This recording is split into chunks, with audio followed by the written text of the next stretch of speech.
Muy bien.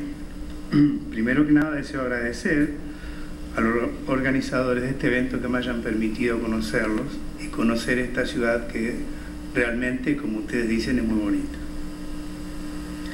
Yo le pedí al doctor Ortiz, que me precedió, que dejara ese diapositivo puesto que creo que es muy ilustrativo. Ustedes saben bien la importancia que tiene la motivación en el comportamiento. Y ahora entiendo por qué el doctor Ortiz trabaja tanto. Dicen que incluso hasta los domingos. Con ese equipo. Yo les voy a hablar de epilepsia. El título salió un poco equivocado en lo que ustedes tienen. ¿Cuál es para adelante? No, todavía no. Voy a hablar algo de epilepsia. Sin embargo, yo soy de formación básica. ¿Por qué un básico trabaja en epilepsia? Porque estas dos entidades, esta entidad que tiene un comportamiento clínico muy particular, ha colaborado enormemente en la comprensión de los mecanismos cerebrales.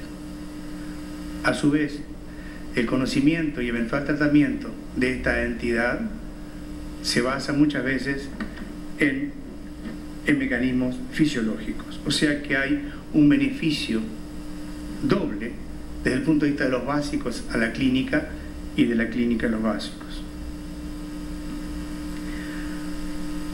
La epilepsia es una entidad que se caracteriza por la presencia de crisis recurrentes. Ya en el siglo pasado, en 1870, el eminente epileptólogo inglés Hackley Jackson supuso, observando a los pacientes, que esto era debido a una descarga normal, exagerada y sincrónica de las neuronas. Como dijo Orfa, este eminente epileptólogo escribió un libro en esa época que se titula La epilepsia como conocimiento a los mecanismos cerebrales, una ventana de conocimiento. Desde el punto de vista electroencefalográfico podemos distinguir dos eventos diferentes y con un comportamiento también diferentes. Uno es que el electroencefalograma del paciente epiléptico está interrumpido por transitores de alto voltaje llamado punta epiléptica. En este momento el paciente es inconsciente de ese evento. El otro pattern electrográfico que podemos registrar es durante la crisis epiléptica. Son muy diferentes los dos. Este es un esquema de Ayala, Matsumoto y Gurney, clásico, en que describe los dos eventos. Allí vemos la punta epiléptica, lo que decía el componente interictal, o sea, es un componente interictal en el cual el paciente no tiene ninguna sintomatología. Y tenemos durante la crisis un distinto comportamiento con una desincronización del ritmo de fondo, un ritmo declutante de alrededor de 10 Hz, y después unas puntas que se separan en el tiempo, constituyendo la etapa clónica de la crisis. Muchos de los experimentos que yo les voy a mostrar son tomados de trabajos en cerebro de tortuga in vitro. Primero creo que es necesario aclarar por qué la tortuga y por qué el in vitro. En trabajar en tortuga tuvimos elementos o argumentos morfológicos, argumentos funcionales, metabólicos y también filogénicos. En la filogenia, la tortuga emerge de los reptiles primitivos, los cotilosauros. Eso de 200 a 230 millones de años. De los cotilosauros van a salir dos ramas, una de los saurópsidos, que da lugar a los reptiles actuales, y otra de los terápsidos, de los cuales emergemos los mamíferos. La tortuga se discute si nace de los primitivos reptiles troncales o de una rama colateral ya de los terápsidos. De todas maneras, es un ancestro nuestro y seguramente es un elemento, es un ejemplar viviente que muestra la evolución o de donde salimos los mamíferos. Desde el punto de vista anatómico, es que estos animales tienen una estructura cerebral más simple que la de los mamíferos. Es la primera estructura cerebral que vemos en la filogenia. Es una estructura cerebral compuesta por 3 capas y 2 elementos celulares. Este es un diapositivo, una figura de don Santiago Ramón y Cajal, no es la tortuga, es otro reptil, donde se muestra que está constituida fundamentalmente por 3 capas, una capa de células, que le llaman células piramidales, una capa molecular, donde es una maraña de fibras con células inhibitorias, que ahora las voy a mostrar, y una capa subcelular. En la siguiente tengo un esquema que nosotros hicimos, que quizás sea más claro. Esto sería de un slice de tortuga esquematizado, una capa de células piramidales, donde acá tenemos los somas con la sustancia en la letra P. Esto es complicadísimo. Ahora sí. Donde nosotros podemos registrar las neuronas con una pipeta, un electrodo de vidrio, una micropipeta, cuya punta tiene que ser de menos de 1 micra, y por un sistema de amplificación observamos la actividad que tiene esta neurona. Tiene un árbol dendrítico muy profuso, muy espinoso, con dendritas espinosas, donde hay células más pequeñas que son inhibitorias y GABAérgicas, como se ha demostrado. También en la capa subcelular vemos neuronas pequeñas, GABAérgicas. O sea que tenemos 2 componentes celulares, las células piramidales y las células GABAérgicas. Es una especie de... Nosotros partimos de lo que decía don Santiago Ramón y Cajal, que es necesario ir a animales más primitivos, menos complejos, para poder entender la enmarañada urdimbre de la estructura cortical de los mamíferos. Entonces nosotros utilizamos tortugas juveniles, la Chrysemys d'Orbigny, del primer año de vida, con una caparazón de más o menos de 5 o 6 centímetros, son muy pequeñas.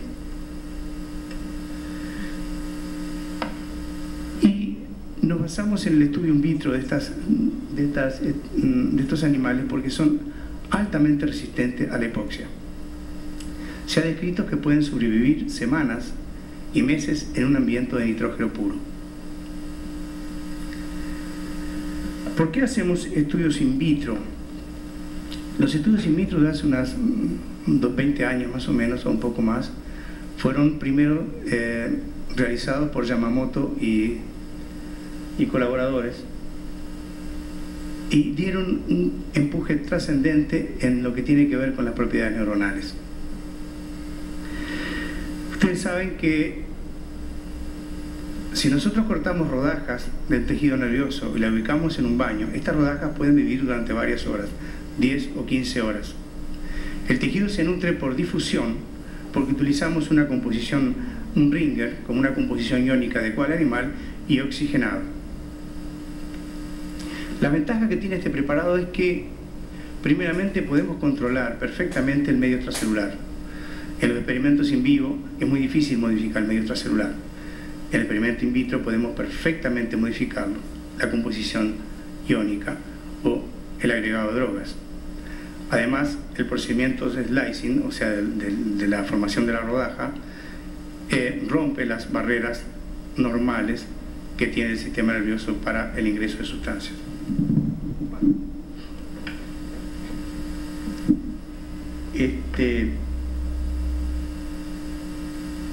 También presenta una gran estabilidad mecánica.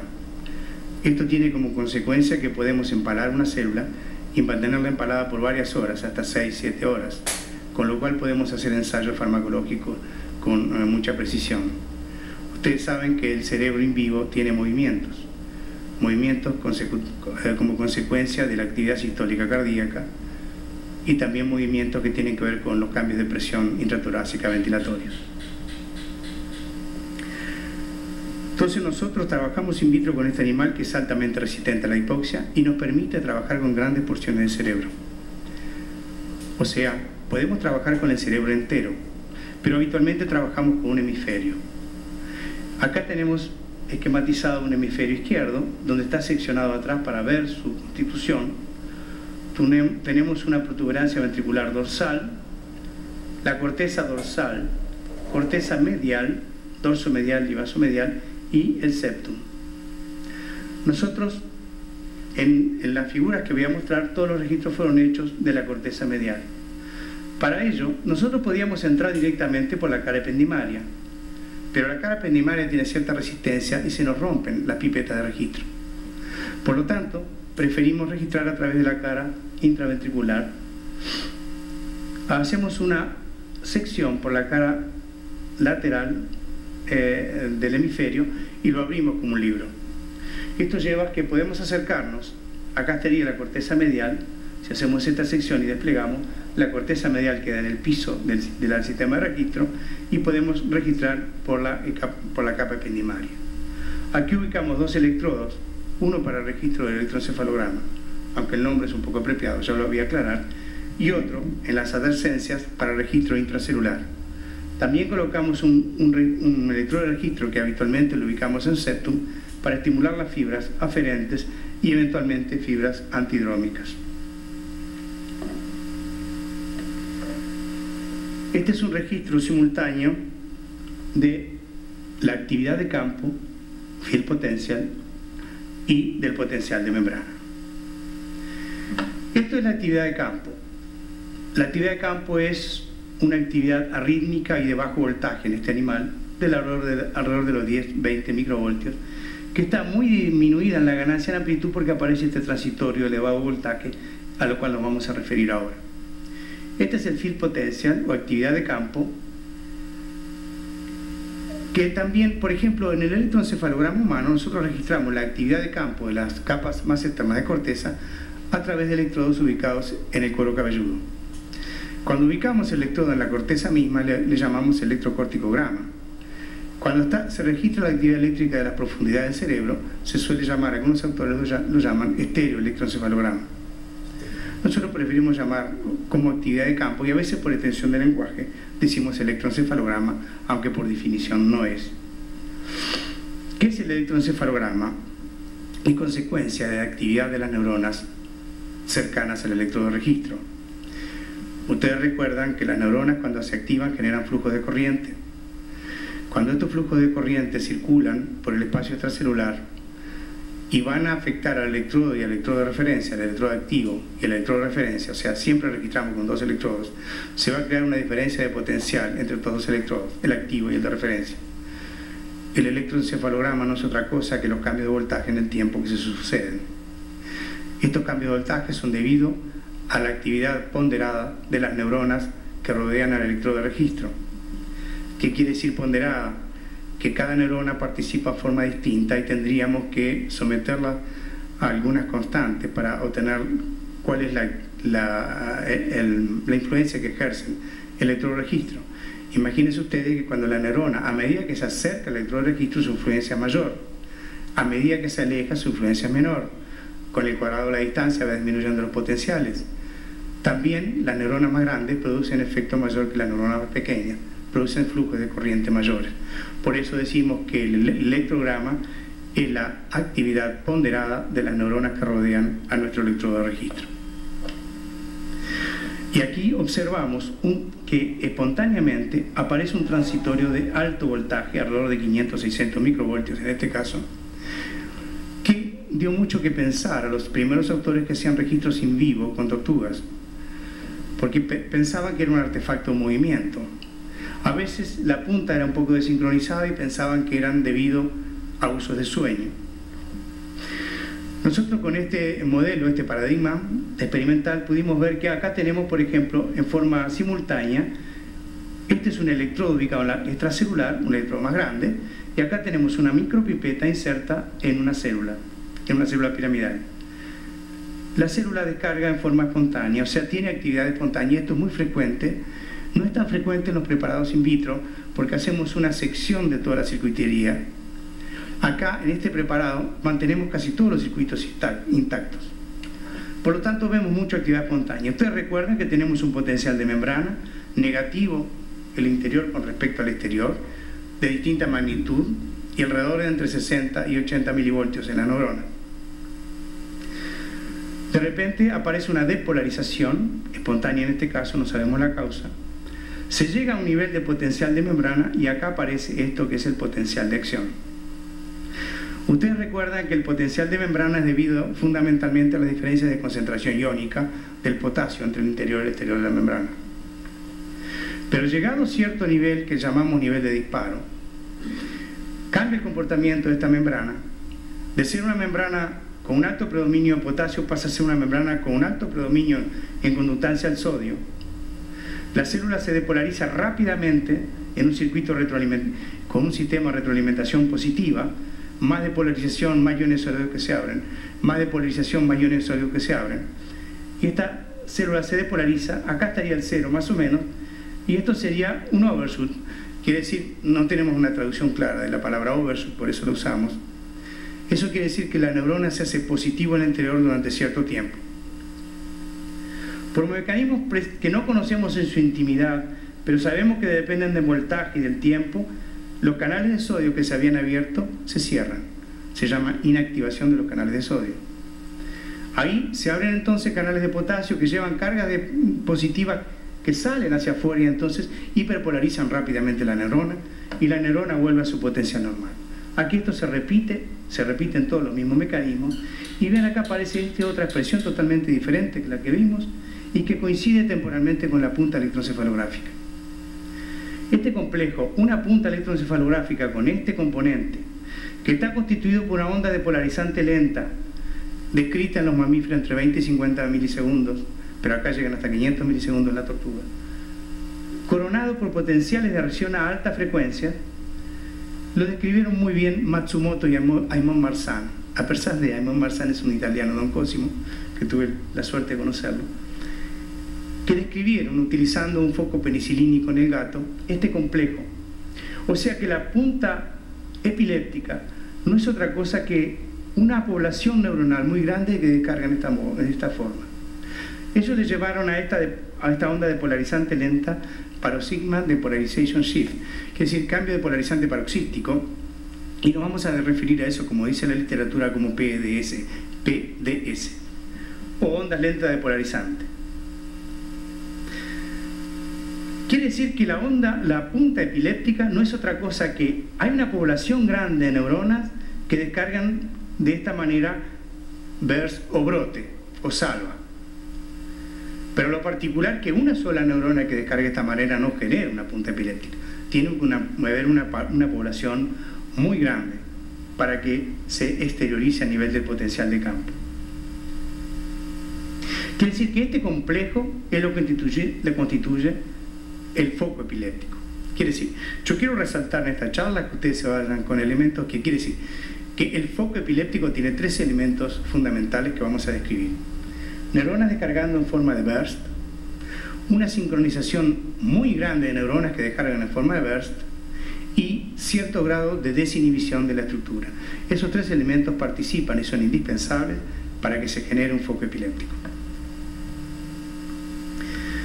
En la punta epiléptica participa más que nada en la subgénesis, más que los potenciales de acción de sodio, los PDS o los potenciales lentos. Esto es debido a que las características electrotónicas del tejido cerebral, así como de sus envolturas, hacen que los potenciales lentos se propaguen con menor decremento en la distancia y los potenciales rápidos decrecen rápidamente en amplitud. Quiere decir que en la distancia donde tenemos un electrodo en el cuero cabelludo vamos a registrar fundamentalmente PDS más que potenciales de acción. Se han estudiado muy bien este complejo en moluscos. Los moluscos muchos moluscos presentan ondas rítmicas que descargan en forma de brote. Los moluscos tienen una gran ventaja para estudiarlos porque los somas están desprovistos de sinapsis y porque son somas muy grandes, de alrededor de 500 micras, se pueden empalar muy fácilmente. Y en estudios con clampeo voltaje se ha visto que esta onda está constituida por dos conductancias iónicas. La fase depolarizante siempre es una onda que es debido a la entrada de sodio o de calcio. Y la fase repolarizante es siempre debido a una salida de potasio. Por ejemplo, en el hipocampo se ha visto que esta depolarización es debida a una entrada de calcio. En la corteza cerebral se ha visto que es una entrada de sodio. Algo importante para considerar es qué relación tiene esto con este evento, que es el evento intercrítico, con la crisis. Muchos autores piensan que una vez conocidos los mecanismos de repolarización, los mecanismos que abaten al evento intercrítico, una vez conocidos esos mecanismos podemos prevenir la crisis. Sin embargo, otros autores tienen modelos que ven que a medida que aumenta la actividad intercrítica, disminuye la actividad crítica, como si hubiera una contraposición de ambos eventos. ¿Es que son dos eventos diferentes? ¿Es que hay alguna relación entre ellos? No lo sabemos todavía. Un elemento importante destacar que luego del brote siempre hay una hiperpolarización marcada, que dura en este caso 2 segundos más o menos, y que esa hiperpolarización es debida en general a la entrada de calcio durante el brote. Esta depolarización de la neurona marcada produce entrada de calcio. El calcio modifica muchas cosas en las células, pero en este caso queremos resaltar que aumenta una conductancia al potasio, que se llama conductancia de potasio-calcio dependiente, se abren canales de calcio y la célula se hiperpolariza y detiene su frecuencia de descarga durante un cierto tiempo. Quiere decir que el foco epiléptico, para la generación del foco epiléptico es indispensable la existencia de una población de neuronas descargando en forma de bursting. Pero si tenemos una neurona que descarga en burst, no quiere decir que eso sea epiléptico. Quiero resaltar que lo que importa en la epilepsia es la sincronización de un grupo de células y no la descarga en burst solamente, porque normalmente hay células que descargan en brote. Fíjense ustedes que Spencer y Candel describieron en el 61 neuronas de hipocampo que espontáneamente descargaban en forma de brotes. Sin embargo, no había a nivel del electrograma ninguna punta ni ningún trastorno comportamental. En el 80, Linares y Sugimore describen en el cerebelo también potenciales en descargas de las células de Purkinje en brote. Y en la corteza cerebral, Connors, Gurney y Prince en el 82 describen brotes estando localizados solamente en las capas 4 y 5 de la corteza cerebral. En las otras capas no se observan. Ven ustedes que en el brote la frecuencia de carga habitualmente la frecuencia de carga disminuye durante el brote y también disminuye la amplitud del potencial de acción. Si lo miráramos a mayor velocidad de barrido, veríamos que disminuye la amplitud de la espiga y también disminuye la velocidad de ascenso. Tanto la disminución de la amplitud de la espiga como la disminución de la velocidad de ascenso se deben que van quedando, después de la primera descarga, van quedando muchas conductancias de sodio inactivadas. O sea que la excitabilidad de la neurona ya no es la misma. O sea que no se abren todos los canales de sodio y por lo tanto el potencial de acción es menor. Incluso a veces aparecen mezclados potenciales dependientes de calcio. Quiere decir que normalmente tenemos neuronas descargando en brotes. Estas neuronas también se observan en el humano. No vamos a adentrar en esta parte, sino quería mostrar esto. Nosotros estamos registrando slices en humanos, aquellos pacientes que tienen que ser sometidos a cirugía por tumores. Se está trabajando mucho en humanos, en pacientes de cirugía de epilepsia, pero en nuestro país no se hace cirugía de epilepsia, y en colaboración con un cirujano muy distinguido, el profesor Borovich, estamos haciendo estudios de corteza cerebral de pacientes sometidos a tumores profundos. Ustedes saben que el neurocirujano se ve obligado, para llegar al tumor, a resecar, variando de la profundidad y la dimensión del tumor, a resecar un trozo de corteza cerebral. Este estudio lo sometimos a una comisión de ética médica y fuimos autorizados. También tenemos la autorización del paciente. Quiere decir, el neurocirujano me indica qué parte de corteza va a resecar y yo de ahí extraigo un pequeño trozo. Después él extrae otro trozo para anatomía patológica, porque a veces están infiltrados. Y yo paso a la habitación de al lado y hago el procedimiento de slicing, porque yo si me llevo un trozo, lo dejo como tal, todas las células del interior del trozo van a ser hipoxiadas. Acuérdense que esto se nutre por difusión de oxígeno del líquido que baña al sistema. Entonces hago slices y me voy a mi laboratorio, que queda 1 kilómetro, con un tacho de oxígeno y un tubo de oxígeno y los slices en la otra mano. Y hemos visto que siempre en la capa 4 y 5 podemos encontrar células que descargan en brote cuando pasamos un pulso depolarizante. El pulso depolarizante que hace el electrofisiólogo trata de remediar las sinapsis excitatorias, si el pulso es depolarizante, o remediar las sinapsis inhibitorias si el pulso es hiperpolarizante. Si ustedes recuerdan seguramente que si nosotros pasamos corriente desde el electrodo hacia afuera de la neurona, vamos a depolarizar la membrana. Si pasamos corriente desde el exterior al interior, la hiperpolarizamos. Acá la estamos depolarizando con un pulso de corriente, se ve que la neurona se depolariza, llega a nivel de disparo y descarga en brotes. O sea que el humano también tiene neuronas que descargan en brote a nivel de su corteza cerebral. Sin embargo, la forma de los brotes y la forma de las puntas son cambiantes con el tiempo. Esta es la misma neurona registrada en A y en B. Acá tenemos el potencial de campo que le pusimos G en este caso y el potencial de membrana de la célula registrada.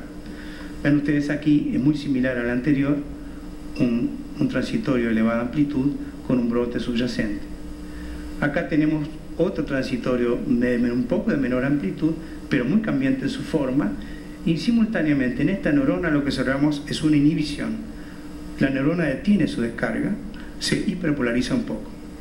Quiere decir que tanto la morfología de esta punta epiléptica como la neurona, como la descarga de la neurona subyacente, nos dicen que de momento a momento las neuronas que componen una descarga epiléptica puede ser cambiante. En este caso la neurona participa en la punta epiléptica, en este caso la neurona es inhibida con la punta epiléptica. También podemos tener brotes llamados endógenos y brotes dependientes de la red neural. Los brotes endógenos son aquellos en los cuales la neurona descarga brotes debido al set de conductancias iónicas de lo que constituye la neurona. Quiere decir, está organizada de tal manera que tiene las conductancias necesarias para que la neurona descargue brotes. Sin embargo, otras neuronas no descargan en brotes espontáneamente, sino que descargan en brotes cuando reciben un input sináptico importante. Las primeras son neuronas endógenas, le llamamos, y las otras son dependientes de la red neural. Aquí tenemos una neurona que descarga en brote en forma endógena. ¿Por qué? Esto no depende de la red neural. Yo le paso un pulso depolarizante muy breve y la neurona genera un brote. Se genera y se autosostiene independientemente de que el pulso haya finalizado. Esta es una neurona que descarga en forma endógena. Incluso podemos ver aquí que el brote podemos interrumpirlo con un input inhibitorio, entre comillas, un pulso hiperpolarizante. Pasamos el mismo pulso depolarizante, se genera el brote, en ese momento pasamos un pulso hiperpolarizante y el brote se detiene. Quiere decir que en su constitución es muy importante el potencial de membrana. Acá tenemos una neurona dependiente de la red neural que descargaba en brotes. Esta neurona descargaba en brotes, ven ustedes, con una cierta frecuencia, otro brote. Si la hiperpolarizamos unos 20 milivoltios, vemos que la neurona sigue descargando en brotes, pero con mucho menor, incluso pueden bloquearse algunas veces. Quiere decir que si esta neurona fuera endógena, nosotros hubiéramos bloqueado estos brotes. Pero como estos brotes son dependientes de la red neural, nosotros no lo podemos bloquear por hiperpolarización.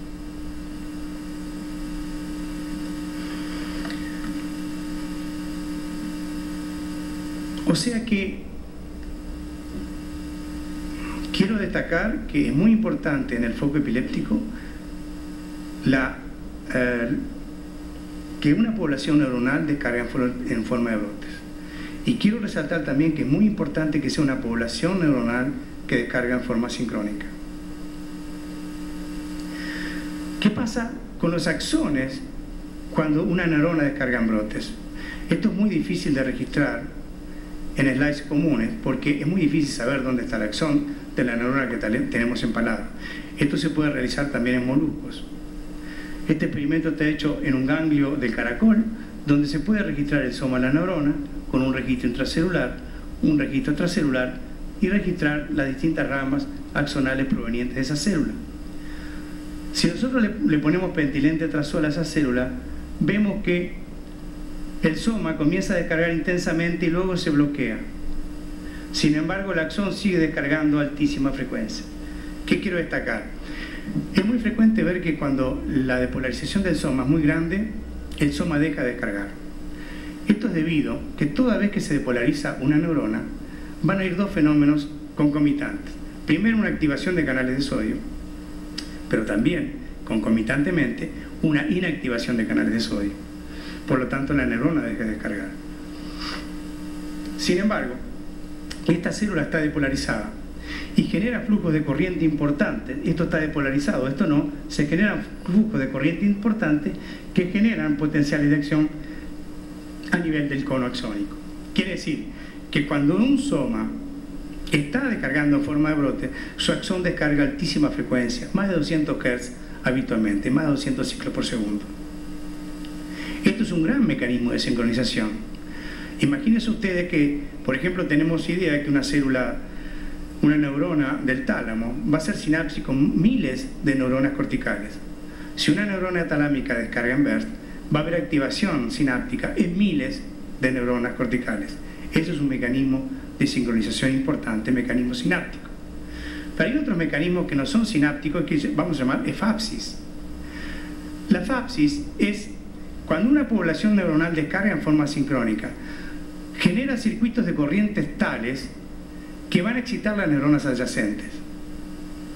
Esto probablemente explique en parte la progresión de la descarga en la marcha jacksoniana de la epilepsia motora focal, que describe Jackson brillantemente.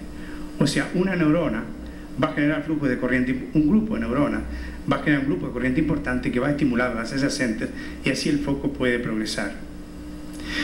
El otro elemento importante que tiene como consecuencia de este fenómeno de efapsis no sináptico es el backfiring o la excitación recurrente.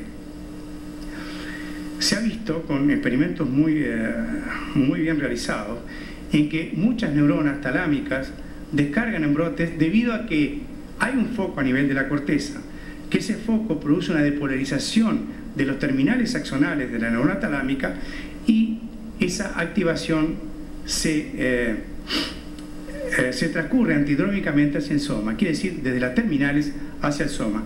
Esto pasa mucho también en neuronas que están en el lado contralateral y quizás tengan mucho que ver con el foco en espejo. Por ejemplo, tenemos una terminal de una neurona que está en el hemisferio izquierdo, un foco en el hemisferio derecho donde está la terminal de esa neurona. Si el foco descarga, puede activar esa terminal neuronal y transcurrir a través del cuerpo calloso al hemisferio contralateral. No sé si fui claro. Quiere decir que una neurona se puede estimular en sus terminaciones también debido a las corrientes iónicas que genera un foco epiléptico, y esa información puede pasar al lado contralateral del hemisferio en forma antidrómica. El elemento importante, característico y anatómico de la sincronización de la excitación recurrente es las colaterales axónicas recurrentes. Esta es una neurona que teníamos empalada de tortuga y en la pipeta teníamos un colorante, HRP, la peroxidasa de serrabanito. Al terminar los registros, por medio de iontoforesis, llenamos las neuronas de HRP y luego por un procedimiento bioquímico se puede revelar la neurona. Ven, es una piramidal, un árbol dendrítico muy profuso, con muchas espinas dendríticas. Acá sale el axón y vea que tiene una recurrente axonal, una recurrente que va a excitar las neuronas vecinas. Esa excitación recurrente tiene una organización circuital tal que los axones de un grupo neuronal van a excitar en forma retrógrada las neuronas vecinas y a veces a sí mismas. Esto es un elemento indispensable para que se realice el foco epiléptico. Por ejemplo, estructuras que no tienen excitación recurrente, como el cerebelo, no somos capaces de generar un foco epiléptico allí. El otro elemento importante que quería destacar es la desinhibición. nosotros podemos producir desinhibición agregando al medio penicilina. Ustedes saben que la penicilina es un bloqueante de los receptores GABA-A. Como dijo recién Ortiz, los receptores GABA, la actividad GABA va a estimular dos tipos de receptores. Uno, GABA-A, que va a abrir un canal de cloro, y el cloro hiperpolariza la célula. Y un GABA-B, que a través de un sistema metabólico va a abrir canales de potasio y que también hiperpolarizan la célula. El GABA siempre es más rápido que el B, ya que el B requiere de un mecanismo metabólico. Si agregamos penicilina en el medio, los brotes aumentan ampliamente y acá tenemos puntas epilépticas y brotes en forma muy frecuente y a veces podemos observar hasta crisis. A nivel sináptico, fíjense ustedes, acá tenemos la situación control, este es el registro de campo, este es el potencial de membrana. Cuando provocamos un estímulo a nivel del septum, observamos, esto es un artefacto de estímulo, observamos un potencial evocado negativo, en este caso a nivel del electrograma. A nivel del potencial de membrana vemos una hiperpolarización. Esta hiperpolarización es provocada por la estimulación de receptores GABA-A. Si agregamos bicuculina al medio que bloquea estos receptores, la estimulación ya no va a depolarizar, no va a hiperpolarizar, sino que va a depolarizar. Este componente inhibitorio desaparece y aparece un componente excitatorio con generación de brotes a nivel de la célula. Este es un potencial plató que tiene esta célula en la cual estamos trabajando, que no vamos a describirlo ahora. Quiere decir que son, voy a reiterar, elementos fundamentales para la generación de un foco epiléptico, neuronas descargando en burst, que sincronice una anormal población neuronal y que haya cierto grado de desinhibición en el sistema.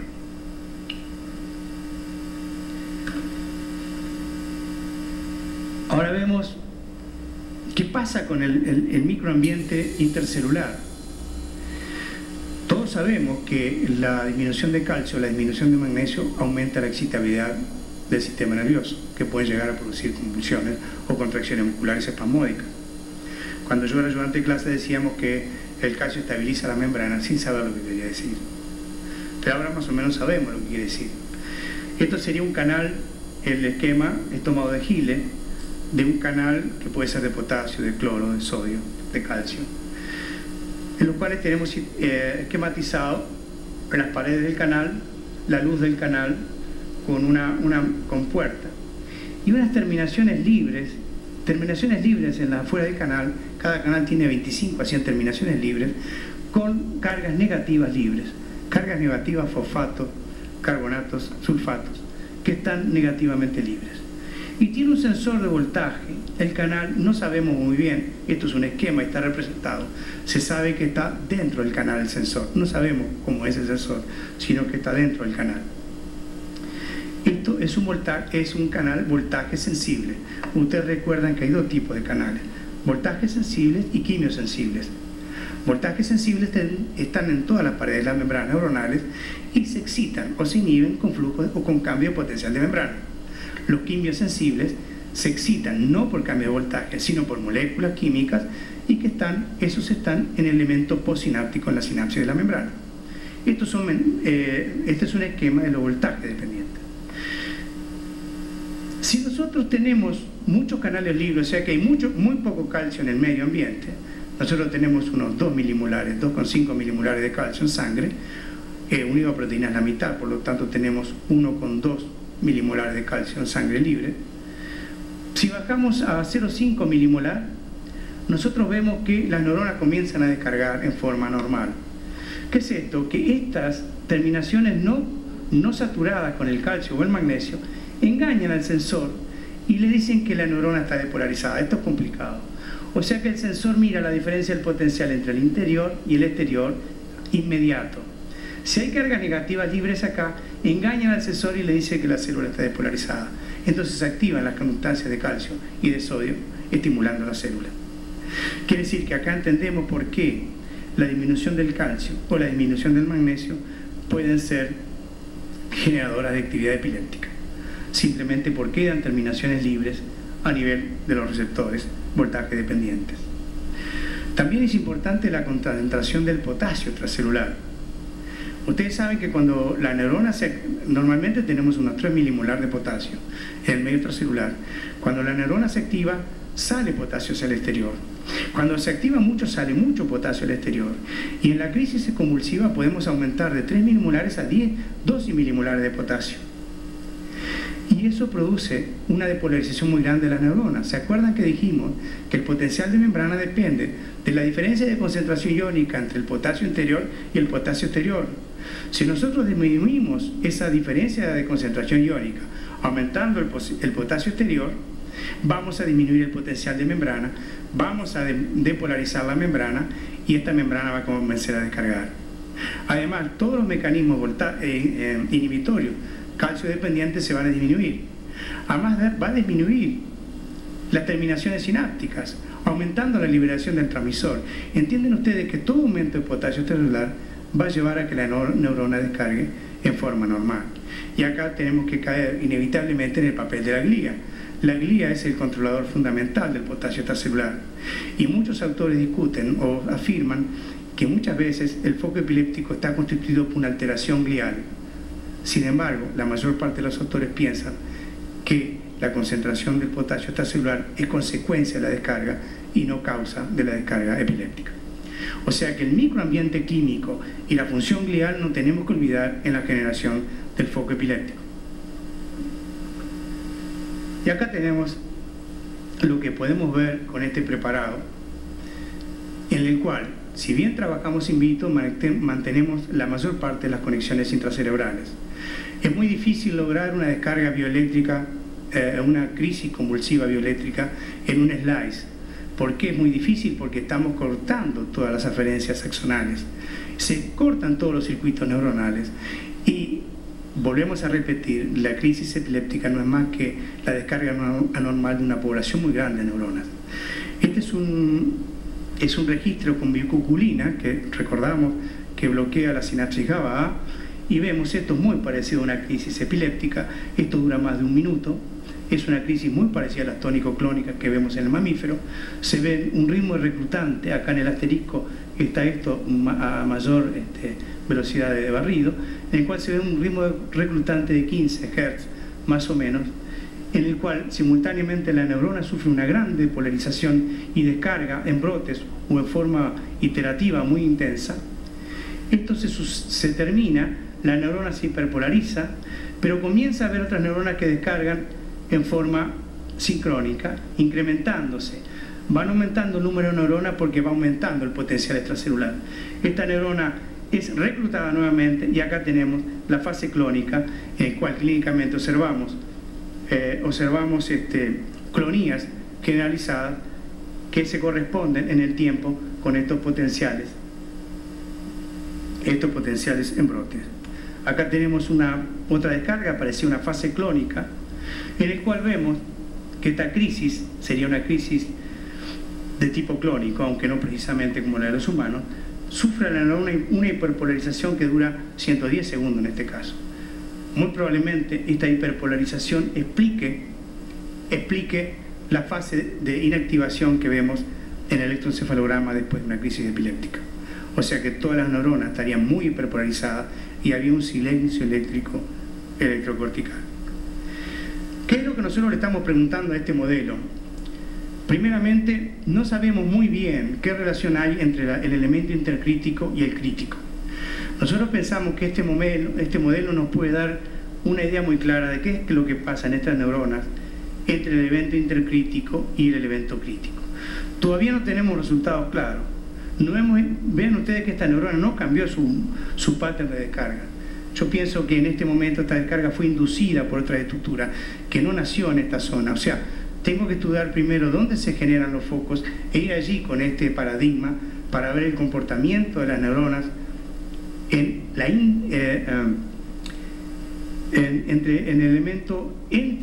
el evento intercrítico y el elemento crítico, o sea, la transición de la que tan poco conocemos. Para terminar, quería mostrarles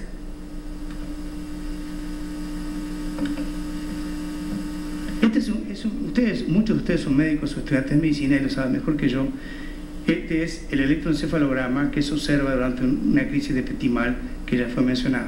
Recuerdan ustedes que esta crisis se caracteriza porque el niño, habitualmente es un niño de edad escolar, tiene una detención de su conciencia, se separa del ambiente, no tiene casi actividad motora, a veces tiene un pestañeo que coincide con la punta onda, a 3 por segundo, luego se detiene alrededor de 15 a 20 segundos por la crisis, se sonríe y se integra al medio otra vez, pero tiene una percepción de que hubo un transcurso del tiempo en el cual él estuvo desconectado del ambiente. El electroencefalograma se caracteriza por complejos de punta onda muy regulares, a 3 por segundo. Acá está a mayor, más desplegado en el tiempo. El paciente no responde a órdenes durante este registro. ¿Por qué muestro esto? Porque quería mostrarles, recontarles a ustedes la importancia que tiene para el conocimiento, siempre morí, para el conocimiento que tiene tanto en la clínica, los aportes que pueden hacer las ciencias básicas. Unos investigadores trabajando en unas cepas de ratas que tienen ausencias espontáneas, genéticamente determinadas, observaron, recuerdan ustedes que el tálamo envía proyecciones a la corteza. De esas proyecciones salen colaterales que van al núcleo reticulares talámicos. ¿Podría prenderme la luz, por favor? Ya, gracias. Esas reticulares talámicos, los núcleos reticulares talámicos, están ubicados en la parte externa del tálamo y en la parte inferior, y está constituido por células inhibitorias GABAérgicas. Por un mecanismo no bien conocido, todavía se establece un círculo de retroalimentación positiva anormal. La neurona talámica descarga, excita la célula inhibitoria. La célula inhibitoria vuelve a excitar a través de la célula talámica, ¿verdad? Eso produce una inhibición que hiperpolariza la célula talámica. La célula talámica tiene la particularidad de tener una espiga calcio dependiente de bajo umbral. Quiere decir que cuando la célula se depolariza, descarga una espiga calcio dependiente. Esa espiga calcio dependiente va a generar un brote a nivel de la célula talámica que va a excitar la célula reticular, y así se produce un ciclo de retroalimentación positiva que sería la base funcional de lo que pasa en el petit mal. Eso es todo lo que quería decir. Muchas gracias.